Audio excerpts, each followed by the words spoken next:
1920 London. एक भूतिया कहानी।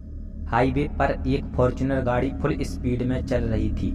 उसमें बैठे पति पत्नी बहुत ही एक्साइटेड थे क्योंकि आज उनकी फर्स्ट एनिवर्सरी थी।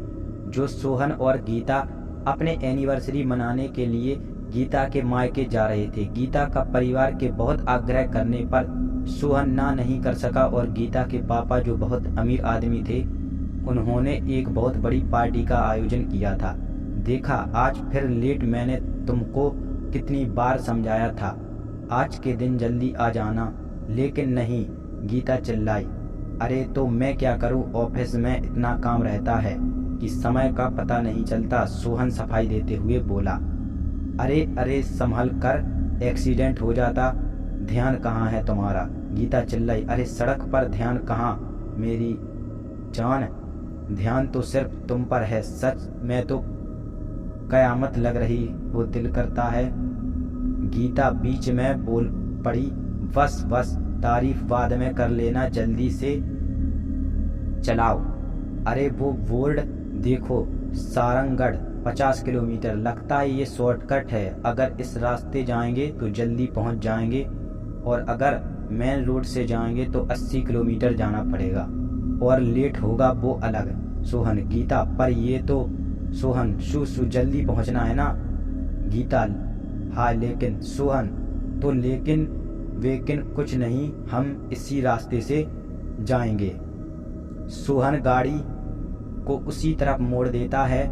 20 किलोमीटर तक का रास्ता तो ठीक ठाक तक रहता है, लेकिन उसके बाद शुरू होता है फिर वही खौफ। उस रास्ते पर जा रहे सभी गाड़ी और बाइक वाले गायब हो जाते हैं जैसे वो एक छलावा था सोहन और गीता को फंसाने का, और दूसरी तरफ सोहन और गीता के ऊपर दो अनजान आंखें नजर गड़ाए हुए थी। वह बहुत ही खौफनाक हंस हंस रहा था। आगे का रास्ता थोड़ा कच्चा था, जो सुनसान जंगल से होकर गुजरता था।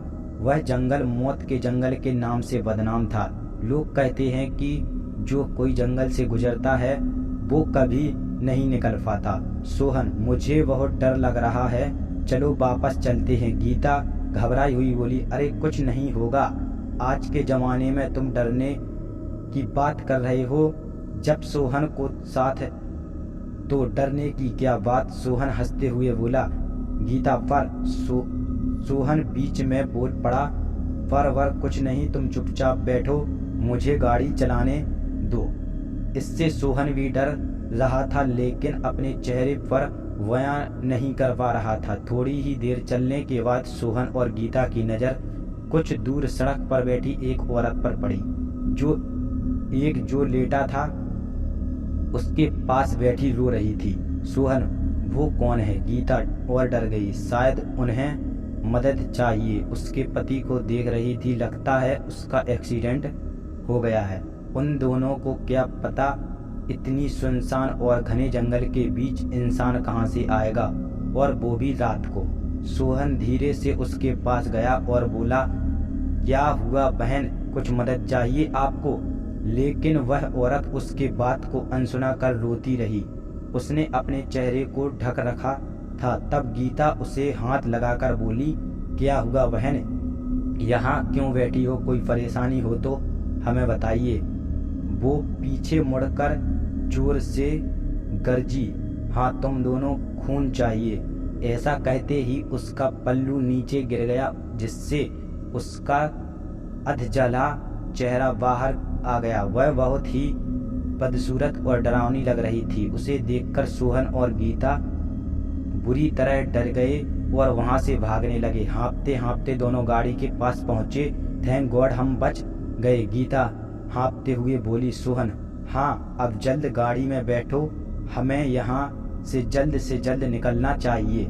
सोहन गाड़ी का दरवाजा खोलता है तो सन्न रह जाता है। उस गाड़ी में वह डायन एकदम खूंखार रूप में बैठी थी। सोहन और गीता डरकर वहां से भागने लगते हैं। बहुत देर तक भागने के बाद गीता फिर गिर जाती है। सोहन, क्या हुआ गीता? गीता, अब मैं और नहीं चल सकती, मैं थक गई हूँ। सोहन, यहाँ से बाहर निकलना है तो गीता भागना पड़ेगा। तभी गीता घबरा जाती है। वह सोहन को उस तरह इशारा करती है ये क्या वो जहाँ से भाग रह गए थे वहीं घूमकर आ गए।